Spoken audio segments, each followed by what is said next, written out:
சாப்பிடவா?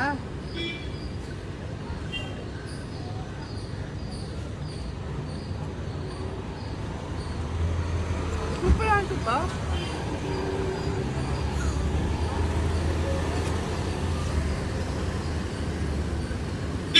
அப்படியே அந்த கொய்யாக்கால வந்து சில்லி போட்டு சாப்பிட்ற மாதிரியே இருக்குது.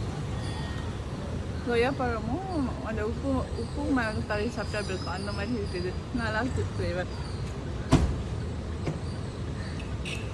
இது வந்து Goa red chilli kulfi flavour.